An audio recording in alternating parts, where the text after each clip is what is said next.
बिस्मिल्लाहिर्रहमानिर्रहीम। इस वीडियो का टॉपिक है लीनियर इंडिपेंडेंस। इस टॉपिक को हम डिटेल से डिस्कस करेंगे क्योंकि ये एमसीक्यूज़ और ये क्विज़ वगैरह जितने भी मैथ से रिलेटेड एंट्री टेस्ट होते हैं उसमें ये फेवरेट टॉपिक है एग्जामिनर्स का। और इस वीडियो में हम पीपीएससी का के पास पेपर्स में जो इस टॉपिक से रिलेटेड क्वेश्चंस आए हैं उनको भी सॉल्व करेंगे और इसके अलावा इसको हम डिटेल से डिस्कस करेंगे ताकि इस टॉपिक से रिलेटेड कोई भी अगर क्वेश्चन हो, एमसीक्यू हो, तो उसका कॉन्सेप्ट हमें हो। तो लेट्स स्टार्ट। सबसे पहले हमारा ये जो टॉपिक है लीनियर इंडिपेंडेंस, इसकी डेफिनेशन देखते हैं। An index set of the vectors v1 to vp in Rn is said to be linearly independent if the vector equation has only the trivial solution।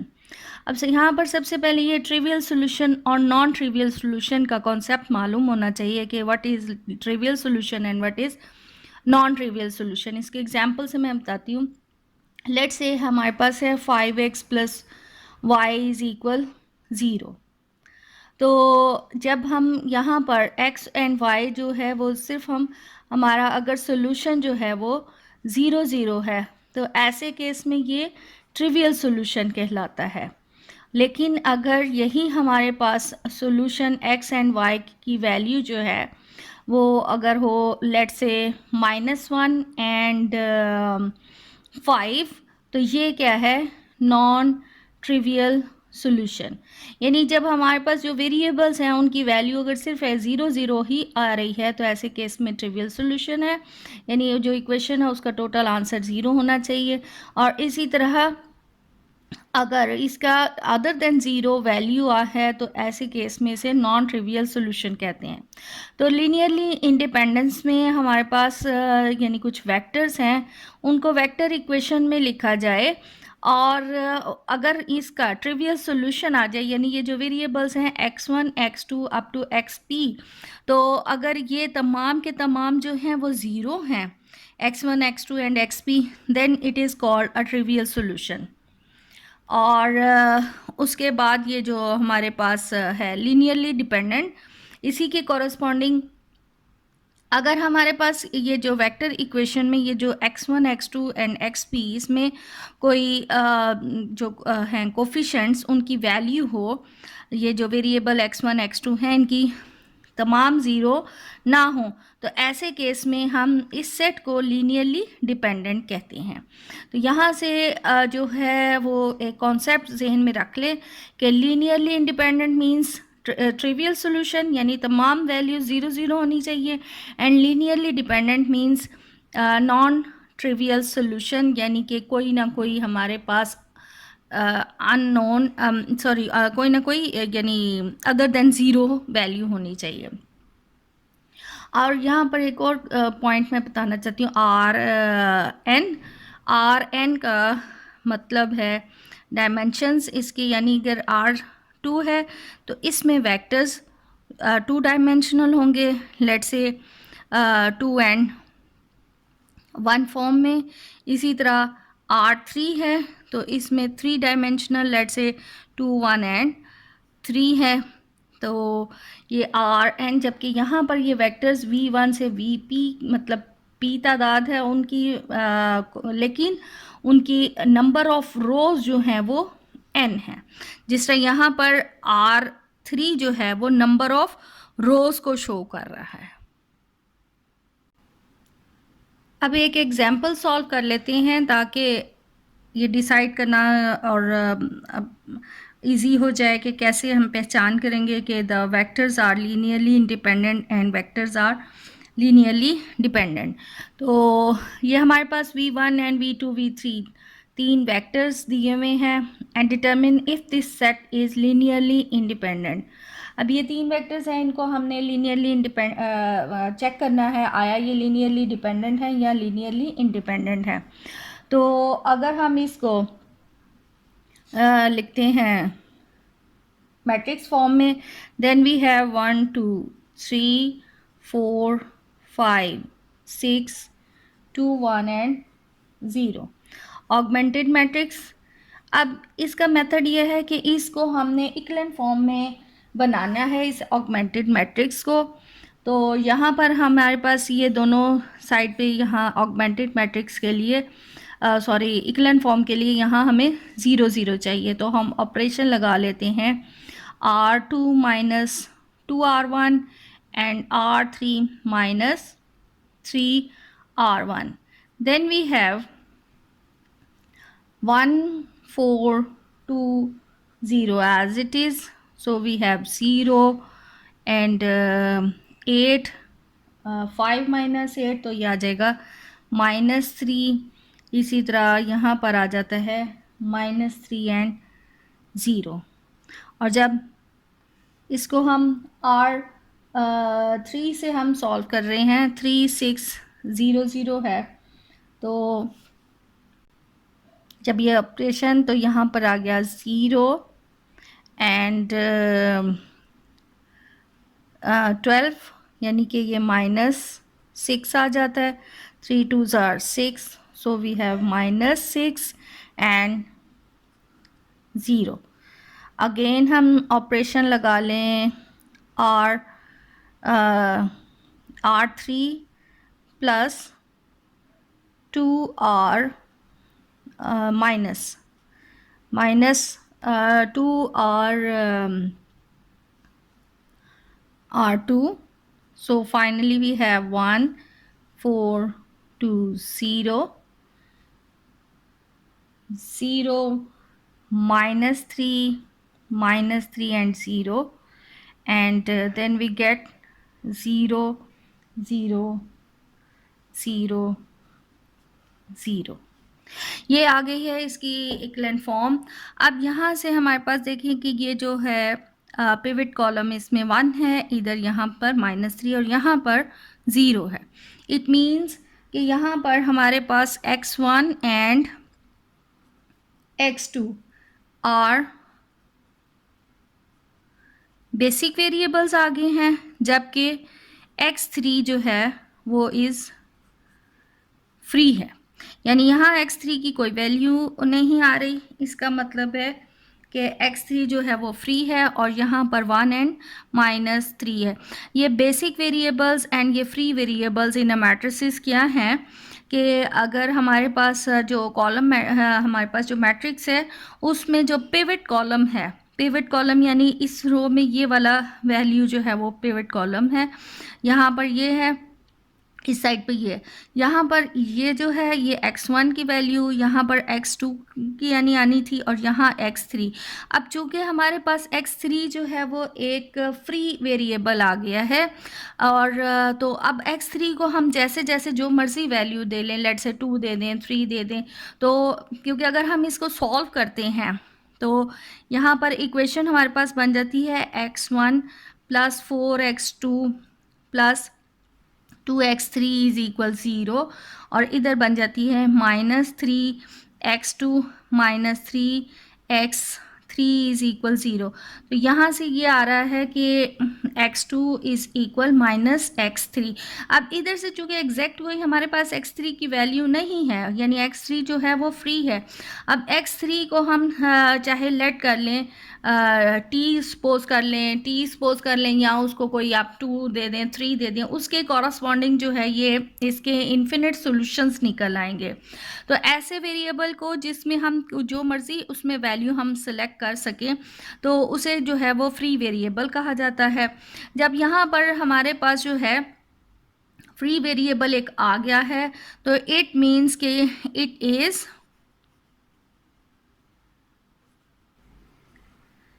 Linearly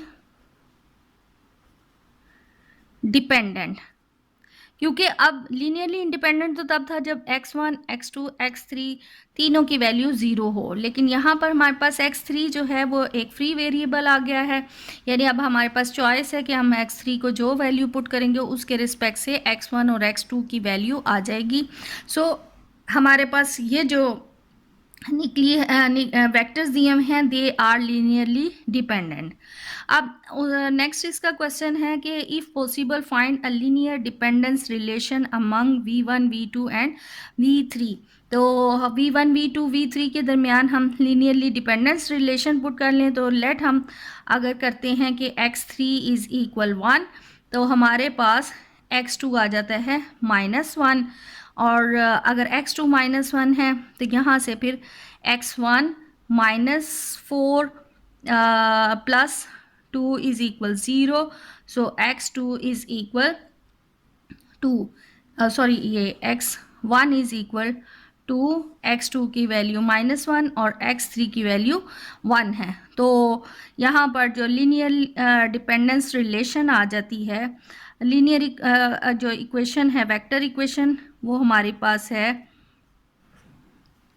x1 v1 plus x2 v2 plus x3 v3 is equal 0। तो यहाँ पर ये हमारे पास बन जाएगी 2v1 minus v2 and v3 is equal 0। ये relation इसकी आ जाती है। The next is linear independence of matrix column. Now the columns of a matrix A R linearly independent. जब एक हमें मैट्रिक्स दिया हुआ है तो उसके कॉलम्स आपस में लीनियरली इंडिपेंडेंट होंगे when they have the trivial solution, यानी कि x इसके साथ जो x1 x2 x3 हो वो तमाम के तमाम की वैल्यू जो है वो 0 होगी, then it has only a trivial solution. अब ये हमारे पास मैट्रिक्स दिया हुआ है तो इसको हम चेक करना है कि ये आया लीनियरली इंडिपेंडेंट है। तो इसको सॉल्व कर लें। यहाँ पर सॉरी ये 0 है वैल्यू, तो हमारे पास मैट्रिक्स है 0 1 4 1 2 -1 5 8 एंड 0। तो इसको सॉल्व करने का मेथड यही है कि हम इसको इक्लन फॉर्म में कन्वर्ट कर लें। इक्लन फॉर्म में कन्वर्ट करके देखें कि अगर हमारे पास कोई फ्री वेरिएबल आ रहा है तो फ्री वेरिएबल है, देन इट मीन्स कि वो लीनियरली डिपेंडेंट है, और अगर फ्री वेरिएबल नहीं आ रहा then it is linearly independent.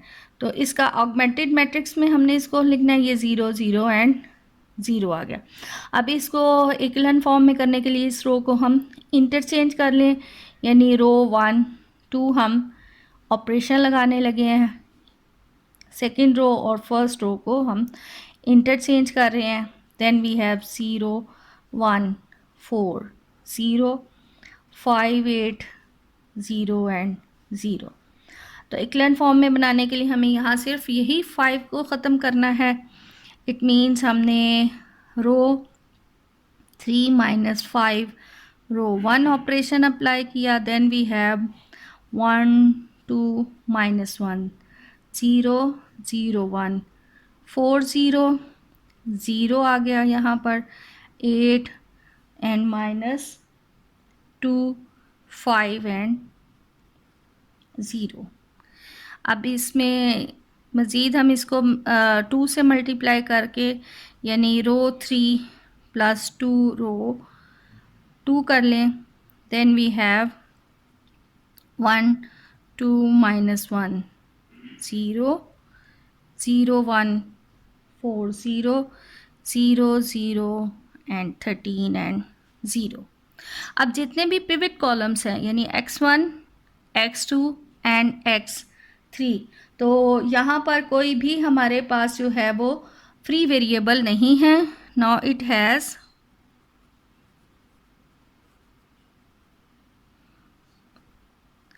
Three basic variables, तीनों ही बेसिक वेरिएबल्स हैं, and no free variable.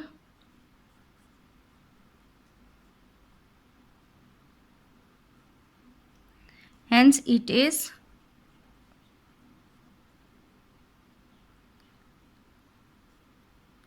linearly independent। क्योंकि अब ये तीनों की वैल्यू अब यहाँ से हमारे पास जो है वो ट्रिवियल सोल्यूशन ही आ रहा है, यानी अगर हम इसको इक्वेशंस में सॉल्व भी करें तो हमारे पास आ जाता है ये 13x3 इक्वल 0। ये तभी पॉसिबल है जब x3 इज इक्वल 0 हो, और x2 प्लस 4x3 इक्वल 0, यानी x3 की वैसे ही वैल्यू 0 निकल आई, तो यहाँ से आ गया कि x2 भी 0 है। और जब ये इस इक्वेशन बना ली तो x1 plus 2x2 minus x3 is equal 0, x2 भी 0 x3 भी 0 है, इसलिए x1 भी 0 आ गया। तो it has a trivial solution, so it is linearly independent. अब कॉन्सेप्ट है सेट ऑफ वन वेक्टर, यानी जब हमारे पास सिर्फ एक ही वेक्टर हो तो उस वक्त डिसाइड करना कि आया ये लीनियरली इंडिपेंडेंट है या लीनियरली डिपेंडेंट है। तो a set containing only one vector से v is linearly independent if and only if v is not the zero vector. Zero vector क्या है कि जब तमाम एंट्रीज जो हैं उसकी ज़ीरो ज़ीरो हों, यानी लाइक ये वी हमारे पास 0 0 0, इसको कहते हैं ज़ीरो वेक्टर, ज़ीरो वेक्टर या नल वेक्टर। तो अगर हमारे पास एक वेक्टर जो है वो ज़ीरो वेक्टर नहीं है, सिंगल जो वेक्टर दिया हुआ है और वो ज़ीरो वेक्टर नहीं है, then it is linearly independent. क्योंकि अगर हमारे पास ये वेक्टर ही ज़ीरो होगा तो हम जो एक्स वी लेते हैं, यानी हमारे पास ये जो एक्स है वेक्टर इक्वेशन में जो एक्स है उसकी वैल्यू जो है वो ज़ीरो होनी चाहिए, तब हम कहते हैं कि वो लीनियरली इंडिपेंडेंट है। लेकिन अगर यही वेक्टर हमारे पास ज़ीरो है तो फिर हम एक्स को कोई भी वैल्यू दें तो सोल्यूशन जो है वो ज़ीरो ही आएगा, यानी एक्स जो है ऐसे केस में वो नॉन ज़ीरो बन जाएगा। तो इस वजह से अगर एक सिंगल वेक्टर है और वो सिंगल वेक्टर हम लीनियरली इंडिपेंडेंट तभी कह सकते हैं जब हमारे पास जो है वो x की वैल्यू ज़ीरो हो और v की वैल्यू ज़ीरो ना हो। फॉर एग्जांपल हमारे पास ये x है, तो अब हमारे पास वेक्टर इक्वेशन है लेट्स से 5 एंड 3, तो ये x ज़ीरो होगा तो then this is equal to ये ज़ीरो के इक्वल। तो ऐसे केस में हम जब ये हमारे पास यानी सिंगल वेक्टर है तो ये शर्त है कि हमारे पास ये वेक्टर जो है वो नॉन ज़ीरो होना चाहिए। अदरवाइज़ अगर वेक्टर ही हमारे पास जो है वो ज़ीरो हो जाएगा तो हमारी इक्वेशन जो है वो ये वेक्टर ऐसे केस में हम लीनियरली डिपेंडेंट कहेंगे। This is because the vector equation x1v is equal 0 has only the trivial solution when v is not equal to 0, यानी v अगर हमारे पास 0 नहीं है तो तभी पॉसिबल है जब हम x को 0 रखें तो ये 0 के इक्वल आएगा। अदरवाइज़ इसके बहुत सारे अगर हमारे पास ये ऐसे केस है तो ये तो हमारे पास यानी x को अब हम कोई भी वैल्यू दे लें तो रिज़ल्ट जो है वो 0 0 ही आता है। यानी ऐसे केस में हमारे पास मैनी सॉल्यूशंस हो जाएंगे, यानी नॉन ट्रिवियल सॉल्यूशंस आ जाएंगे। तो लीनियरली इंडिपेंडेंट के लिए जब सिंगल वेक्टर है उसके लिए शर्त ये है कि वो नॉन ज़ीरो होना चाहिए, v इज़ नॉट ज़ीरो। अब नेक्स्ट है कि सेट ऑफ टू वेक्टर्स, जब हमारे पास दो वेक्टर्स का सेट दिया हुआ है और उसमें से हमने डिसाइड करना है कि वो जो है आया लीनियरली डिपेंडेंट है या लीनियरली इंडिपेंडेंट है। तो a set of two vectors v1 v2 is linearly dependent if at least one of the vector is a multiple of the other, यानी जब एक वेक्टर दूसरे वेक्टर का मल्टीपल होगा तो ये लीनियरली डिपेंडेंट कहलाएंगे। अगर वो दो वेक्टर्स आपस में मल्टीपल नहीं हैं तो वो फिर लीनियरली इंडिपेंडेंट कहलाएंगे। अब जैसा यहाँ पर हमारे पास है कि determine if the following set of the vectors are linearly independent. अब ये एक वेक्टर v1 दिया हुआ है, एक वेक्टर v2 दिया हुआ है, तो यहाँ पर हमारे पास जो है v2 इज़ इक्वल जो है इसको हम 2 से मल्टीप्लाई कर दें तो हमारे पास v1 आ रहा है, यानी v2 minus 2 v1 is equal 0, यानी यहाँ पर जो हमारे पास सोल्यूशन निकला है वो आ रहा है 1 एंड -2। तो ये जो है वो लीनियरली डिपेंडेंट है। और इसी तरह अगर ये V1 और V2 देखा जाए तो ये एक दूसरे के मल्टीपल नहीं है, इसकी वैल्यू 3 है और इसकी वैल्यू 2 है। तो ये हमारे पास x1 V1 plus x2 V2 जो है वो इक्वल 0 तभी होगी जब हमारे पास x1 और x2 की वैल्यू जो है वो 0 होगी। यानी ऐसे केस में ये लीनियरली इंडिपेंडेंट है, यानी x1 और x2 की ही वैल्यू 0 होगी तो हमारे पास सोल्यूशन इसका 0 0 आता है, अदरवाइज़ इसमें कोई ना कोई इसका रिज़ल्ट आ जाएगा। अब इसी एग्जाम्पल को हम थोड़ा ज्योमेट्रिकली भी देख लेंगे। ज्योमेट्रिकली ये लीनियरली डिपेंडेंट और लीनियरली इंडिपेंडेंट का क्या मीनिंग है। तो ये हमारे दो वेक्टर्स हैं, अगर हम इनको ग्राफिकली ड्रॉ करें, V1 हमारे पास है 3 and 1, अलॉन्ग एक्स एक्सिस इसकी वैल्यू 3 1 2 3 और y कोऑर्डिनेट इसका है 1। इट मीन्स कि ये वाली वैल्यू बन रही है। और फ्रॉम ओरिजिन इसको मिला दिया जाए तो ये बनता है। इसी तरह ये है 6 and 2, along x axis 1 2 3 4 5 and 6 and 1 and 2। तो ये हमारे पास ये पॉइंट आ रहा है 6 and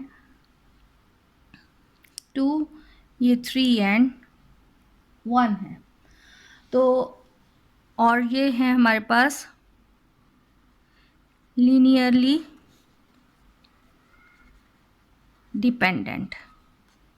तो ज्योमेट्रिकली दो वेक्टर्स लीनियरली डिपेंडेंट तब होंगे जब they lie in the same line through the origin. Same line through the origin. और दूसरा जो वेक्टर्स हैं हमारे पास V1 है लेट्स से 3 and 2 और V2 है 6 and 2। इनको भी अगर हम ज्योमेट्रिकली ड्रॉ करें 3 and 2 1 2 3 2 है 1 and 2, इट मीन्स तकरीबन ये अप्रॉक्सीमेट पॉइंट बन रहा है 3 and 2। और V2 है 6 and 2 1 2 3 4 5 6 1 and 2, ये पॉइंट बनता है। इसको ड्रॉ किया जाए तो ओरिजिन से ये पॉइंट बन रहा है। तो ये क्या है कि ये लीनियरली इंडिपेंडेंट है, यानी लीनियरली इंडिपेंडेंट यानी एक दूसरे से वो आज़ाद हैं। ये लीनियरली डिपेंडेंट यानी एक दूसरे के ऊपर डिपेंड करते हैं, या एक जो है वेक्टर वो दूसरे का मल्टीपल है। तो ये लीनियरली इंडिपेंडेंट, ये इसका ग्राफिकली कॉन्सेप्ट आ गया। अब हम डिस्कस करेंगे सेट ऑफ 2 और मोर वेक्टर्स। पहले हमने डिस्कस किया है सिंगल वेक्टर के हिसाब से। अगर सिंगल वेक्टर है और तो वो लीनियरली इंडिपेंडेंट होगा अगर हमारा वेक्टर जो है वो ज़ीरो वेक्टर नहीं होगा। अगर ज़ीरो वेक्टर है तो वो फिर लीनियरली डिपेंडेंट होगा। फिर हमने केस दो वेक्टर्स का डिस्कस किया कि जब दो वेक्टर्स आपस में एक दूसरे के मल्टीपल्स के इक्वल हों, यानी एक वेक्टर दूसरे वेक्टर के मल्टीपल के इक्वल हो तो वो लीनियरली डिपेंडेंट है, अदरवाइज़ वो लीनियरली इंडिपेंडेंट है। और अब हम दो या दो से ज़्यादा वेक्टर्स का केस डिस्कस करेंगे। तो यहाँ पर है थ्योरम हमारे पास लीनियरली डिपेंडेंस का कि एन इंडेक्स सेट, यानी हमारे पास V1 से Vp तक वेक्टर्स हैं ऑफ 2 और more vectors is linearly dependent if at least one of the vector in S is a linear combination of the other. यानी ज़्यादा अगर हमारे पास वेक्टर्स हैं और एक वेक्टर जो है वो अपने बाकी के लीनियर कम्बिनेशन की फॉर्म में लिखा जा सके तो इसे हम फिर कहते हैं लीनियरली डिपेंडेंट। और इसी तरह दूसरा है एक और थ्योरम कि if a set contains more vectors then there are entries in each vector then the set is linearly dependent. यानी हमारे पास जो वेक्टर्स दिए हुए हैं उसमें एंट्रीज ज़्यादा हों और एंट्रीज ज़्यादा हैं तो फिर ऐसे में हमारे पास सेट जो है वो लीनियरली डिपेंडेंट कहलाएगा। जिस तरह यहाँ पर ये एक एग्जांपल है, यानी ये हमारे पास वेक्टर्स जो हैं ये R2 में दिए हुए हैं, R2 के वेक्टर्स हैं और इसमें 3 हमारे पास ये वेक्टर्स हैं। तो 3 वेक्टर्स हैं तो ऐसे केस में जब हमारी रोज़ जो हैं वो कॉलम से जो कॉलम्स हैं वो रोज़ से ज़्यादा हो जाएं तो वो हमारे पास लीनियरली डिपेंडेंट बन जाता है। यानी इसको इन वेक्टर्स को अगर हम ग्राफिकली ड्रॉ करें तो हमारे पास ये जिस तरह 4 and -1 है ये वाला पॉइंट बनता है, 2 and 1 ये पॉइंट बन जाता है और -2 and 2। तो ज्योमेट्रिकली अगर इनको देखा जाए तो ये जब 3 वेक्टर्स हैं ये आपस में एक दूसरे के इंडिपेंडेंट है, लेकिन इस थ्योरम की मदद से हमें मालूम है कि ये लीनियरली डिपेंडेंट है कि जब हमारे पास कॉलम्स की तादाद जो है वो रो की तादाद से ज़्यादा हो रही है तो ऐसे केस में हमारा जो वेक्टर्स हैं वो लीनियरली डिपेंडेंट है।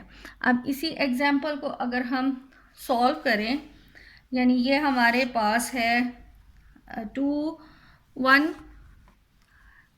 यानी वेक्टर हमारे पास हैं 2 1 4 -1 -2 and 2। अगर हम इनको मैट्रिक्स फॉर्म में ऑगमेंटेड मैट्रिक्स में लिखें तो 2 1 4 -1 -2 2 एंड 0 0 आता है।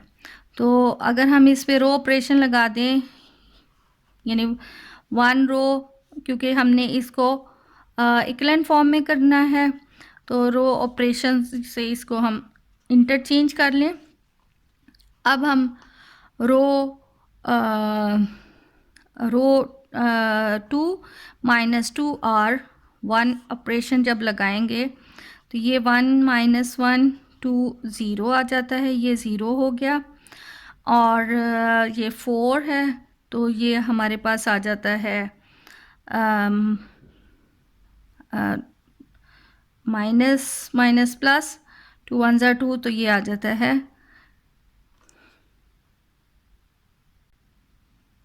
6 एंड -2 -2 into 2 2 2s are 4, ये भी -6 एंड ये 0 आ रहा है। तो यहाँ पर अब ये x1 और ये x2 आर बेसिक वेरिएबल्स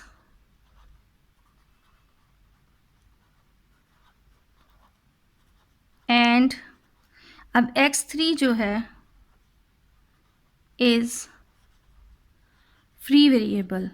तो जब हमारे पास एक फ्री वेरिएबल आ जाएगा तो हम जो है वो कह देंगे ये लीनियरली डिपेंडेंट है। तो ये थ्योरम यही स्टेटमेंट दे रहा है कि जब यहाँ पर कॉलम्स की तादाद जो है, कॉलम की तादाद रो की तादाद से ज़्यादा हो जाए तो ऐसे केस में वो लीनियरली डिपेंडेंट बन जाते हैं। यानी बजाय ये कि हम चेक करें पूरा कि ये इसमें कोई फ्री वेरिएबल है या नहीं है, ये थ्योरम की स्टेटमेंट डायरेक्ट हमें ये इंफॉर्मेशन डिसाइड करने में हेल्प आउट होगी कि लीनियरली डिपेंडेंट, कि जब कॉलम की तादाद जो है वो रो की तादाद से ज़्यादा हो जाए तो ऐसे केस में ये हमारे पास लीनियरली डिपेंडेंट मैट्रिक्स बन जाता है। अनदर इम्पॉर्टेंट थ्योरम कि अगर हमारे पास सेट ऑफ वेक्टर्स है contains the zero vector then the set is linearly dependent. यानी जो हमारे पास वेक्टर्स का सेट है उसमें अगर कोई एक भी ज़ीरो वेक्टर हो गया तो सेट हमारा जो है वो पूरा लीनियरली डिपेंडेंट होगा, क्योंकि लेट से हमारे पास ये जो सेट ऑफ वेक्टर्स है, लेट से v1 से लेकर vp तक इन आर एन है। लेट से v1 जो है वो ज़ीरो वेक्टर है, तो ज़ीरो वेक्टर है, अगर बाकी तमाम की एंट्रीज़ जो है वो ज़ीरो भी है, यानी उनके x2 x3 यानी ये zero v2 up to zero vp, तो हमारे पास सोल्यूशन क्या बनता है ऐसे केस में 1 0 0 एंड 0। तो इस ये जो हमारे पास अगर ये जो v हमारा अगर ज़ीरो वेक्टर है तो उसके साथ जो कोफिशेंट है वो 1 भी हो सकता है, कोई भी वैल्यू हो सकती है। ऐसे केस में ये हमारे पास जो है वो लीनियरली डिपेंडेंट बन जाएगा, क्योंकि हमें लीनियरली इंडिपेंडेंट के लिए नॉन वो ट्रिवियल सोल्यूशन चाहिए, यानी तमाम एंट्रीज जो हैं वो तमाम वैल्यूज़ जो हैं वो ज़ीरो ज़ीरो हों। अब यहाँ पर ये एक एग्जांपल दी हुई है, ये वेक्टर्स हैं, चूँकि यहाँ पर ये उसमें ज़ीरो ज़ीरो इन्वॉल्व है, ऐसे केस में ये हमारे पास लीनियरली डिपेंडेंट का सेट है। अब हम प्रैक्टिस के तौर पे कुछ क्वेश्चंस कर लें ताकि इजीली हमें लीनियरली इंडिपेंडेंट और डिपेंडेंस का कॉन्सेप्ट हो जाए। अब ये हमें वेक्टर्स दिए हुए हैं, हमने इनसे से डिटरमिन करना है कि ये हमने मैट्रिक्स फॉर्म में इसको लिख लिया, अब इसको हमने इक्विवेलेंट फॉर्म में कन्वर्ट करना है। तो यहाँ पर ऑपरेशन लगा लें, row operation, let's say R3 plus 3R2, तो हमारे पास आ जाता है 5 7 9 0 0 2 4 0 0 0 4 एंड 0। अब चूँकि यहाँ पर तमाम ये जो है नो फ्री वेरिएबल,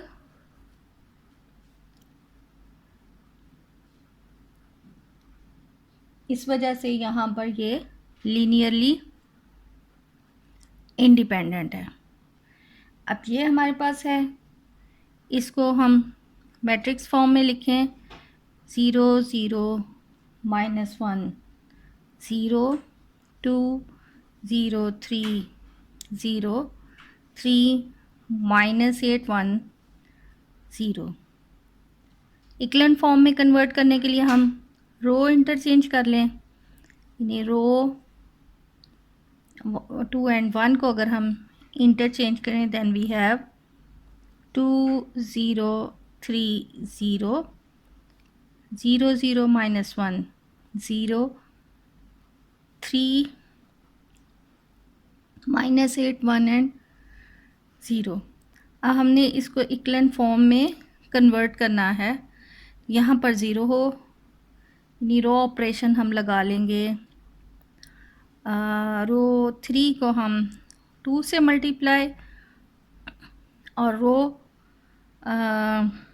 1 को 3 से मल्टीप्लाई और सब्ट्रैक्ट करें, देन वी हैव 2 0 3 0 0 0 -1 0, ये आ जाता है 0 0, सॉरी ये -16 है, और ये आ जाएगा 2 -9 मीन्स -8 एंड 0। तो यहाँ पर ये और ये तमाम पिवट पॉइंट्स पे इसमें एलिमेंट्स हैं, तो again it is linearly independent, क्योंकि कोई भी इसमें तो लीनियरली इंडिपेंडेंट है।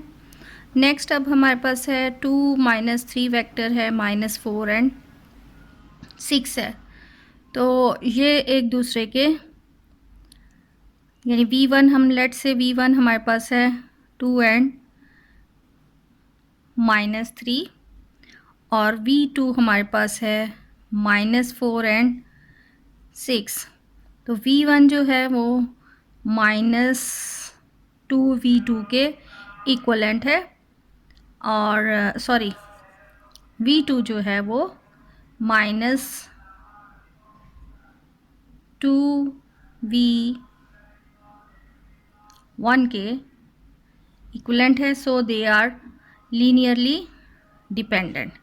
अब ये -1 3 वेक्टर है, ये -3 और -9 है, तो ये जो हैं वो आपस में, अब ये जो दो वेक्टर्स हैं ये हमारे पास -1 3 है और -3 एंड -9 है, तो ये एक दूसरे के मल्टीपल नहीं है। सो दे आर लीनियरली इंडिपेंडेंट। अब ये हमारे पास जो मैट्रिक्स है 1 2 3 4 4 रोज़ हैं एंड 3 इसमें कॉलम्स हैं। तो यहाँ पर 3 कॉलम्स होने के मतलब है इसमें 3 ही वेरिएबल्स इन्वॉल्व हैं, यानी इस वेक्टर के साथ लेट से x1, इसके साथ x2 एंड x3। तो जब हम इसे ऑगमेंटेड मैट्रिक्स में लिखेंगे then we have 0 -3 9 0 2 1 -7 0 -1 4 -5 and 0 1 -4 -2 and 0। तो इक्लन फॉर्म में जब हम इसको कन्वर्ट करते हैं देन वी हैव 1 -4 -2 0 0 9 -3 0 0 0 -7 एंड 0 0 0 0 0। अब अगेन यहाँ पर ये तमाम जो हैं पिवट कॉलम्स के एलिमेंट्स जो हैं variables, they are basic variables. चूँकि इसमें no free variables so it is linearly independent. Same case यहाँ पर भी, इसको भी जब हम ऑगमेंटेड मैट्रिक्स में कन्वर्ट करेंगे तो हमारे पास आ जाता है 1 1 -5 एंड 0 0 -1 5 एंड 0 0 0 -15 0 0 0 0 एंड 0। तो चूँकि इस मैट्रिक्स का ऑर्डर भी 1 2 3 एंड 4 4/3 था, 3 का मतलब है इसमें 3 ही x1 x2 एंड x3 हैं, 3 वेरिएबल्स हैं जो हमने फाइंड करने थे और पिवट एलिमेंट भी जो हैं वो 3 ही हैं, no free variable, so it is linearly independent. अब इस ये जो है मैट्रिक्स हमारे पास, अब इसमें 1 2 एंड 3 जो हैं वो रोज़ हैं एंड 1 2 3 एंड 4 कॉलम्स हैं। तो अभी जो हमने एक थ्योरम किया था कि अगर जो है कि कॉलम्स की तादाद जो है अगर रो की तादाद से ज़्यादा हो तो वो मैट्रिक्स लाजमी जो है वो लीनियरली डिपेंडेंट होगा। यहाँ चूँकि 4 इज़ ग्रेटर देन 3 है इसलिए ये हमारे पास जो है वो एक लीनियरली डिपेंडेंट वेक्टर्स हैं। और वैसे भी देखा जाए तो ये x1 x2 x3 and x4 हैं, तो हमारे पास यानी 4 वेरिएबल्स हैं जबकि रो जो हैं हमारे पास वो 3 हैं। तो 3 इक्वेशन से हम 4 की वैल्यूज़ फाइंड नहीं कर सकते, इसलिए ये जो है वो लीनियरली डिपेंडेंट है। अगेन इसमें भी हमारे पास जो है ये भी हमारे पास अगेन हमारा 1 2 एंड 3 रोज़ हैं, 1 2 3 एंड 4 कॉलम्स हैं।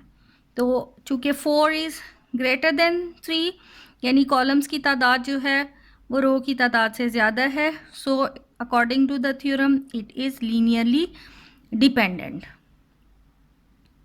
अब हम 2011 के पास पेपर में से जो क्वेश्चंस आए हुए हैं इस टॉपिक से related, linearly independent and linearly dependent से रिलेटेड, वो करेंगे. क्वेश्चन नंबर 9 और क्वेश्चन 23 है MCQ, और 17 और 15 में लीनियरली इंडिपेंडेंट से नहीं आया हुआ. तो अब 2011 का क्वेश्चन नंबर 9 है कि an index set of the vectors in Rn is said to be dash if this vector equation has only the trivial solution. Obviously जब ट्रिवियल सोल्यूशन की आ गई बात है तो हमारे पास ऑप्शन जो है वो लीनियरली इंडिपेंडेंट की ही बनती है, क्योंकि by definition linearly independent vectors जब अगर ट्रिवियल सोल्यूशन होगा तो वेक्टर इक्वेशंस जो हैं वो लीनियरली इंडिपेंडेंट होंगे. अब यहाँ पर 23 क्वेश्चन MCQ दिया हुआ था. द सेट, ये सेट दिया हुआ है of vector in R2 is, एक तो यहाँ पर 0 0 इन्वॉल्व हो गया है, तो 0 0 की इन्वॉल्व होने की वजह से ये लीनियरली डिपेंडेंट है. उसके अलावा जब हम ये इसको मैट्रिक्स को बनाते हैं तो मैट्रिक्स का ऑर्डर आ जाएगा 2/3. तो चूँकि नंबर ऑफ कॉलम्स जो हैं वो greater than number of rows हैं, तो उस थ्योरम की मदद से भी ये हम कह सकते हैं कि इट इज़ लीनियरली डिपेंडेंट. अब कुछ मज़ीद MCQs इस टॉपिक से कर लें कि if there will be trivial solution of homogeneous equations then there exist, यानी होमोजीनियस इक्वेशंस के लिए अगर ट्रिवियल सोल्यूशन है यानी सारी वैल्यू 0 0 हैं तो ऑब्वियसली लीनियरली इंडिपेंडेंस आ जाता है. If there will be a non trivial solution of homogeneous equation, non trivial solution मतलब x1 x2 x3 में से कोई एक, कम से कम कोई एक भी नॉन ज़ीरो है, then it is called linearly dependence. If a vector is multiple of the other vector in a set, अगर एक वेक्टर दूसरे वेक्टर का मल्टीपल हो, दूसरे पर डिपेंडेंट हो, तो it is always linearly dependent. A non zero vector is always, यानी नॉन ज़ीरो वेक्टर है तो वो हमेशा लीनियरली इंडिपेंडेंट आएगा, क्योंकि नॉन ज़ीरो वेक्टर जो है ज़ीरो वेक्टर हमेशा लीनियरली डिपेंडेंट होता है. तो नॉन ज़ीरो, सिर्फ एक वेक्टर की अगर बात की जाए वो नॉन ज़ीरो है तो इसका मतलब है वो लीनियरली इंडिपेंडेंट है. अ set containing the zero vector is always, जब एक पूरे सेट में कोई एक वेक्टर भी कम से कम जो है वो अगर ज़ीरो वेक्टर है तो जहाँ पर भी ज़ीरो वेक्टर की बात आएगी वो लीनियरली डिपेंडेंट आ जाएंगे. Single non zero vector is always, अगर यहाँ पर यही अगेन रिपीट हो रहा है कि अगर एक हमारे पास सिंगल नॉन ज़ीरो वेक्टर है तो नॉन ज़ीरो है, इसका मतलब है वो लीनियरली इंडिपेंडेंट है. अब every non empty subset of a set is always linearly independent. Non empty subset linearly independent subsets का जो है सेट का सबसेट भी लीनियरली इंडिपेंडेंट ही होता है. तो यहाँ पर आ गया लीनियरली इंडिपेंडेंट. इसी तरह set of vectors containing linearly dependent subset, अगर लीनियरली डिपेंडेंट सबसेट है तो वो हमेशा लीनियरली, जो पूरा सेट है वो भी लीनियरली डिपेंडेंट ही होगा.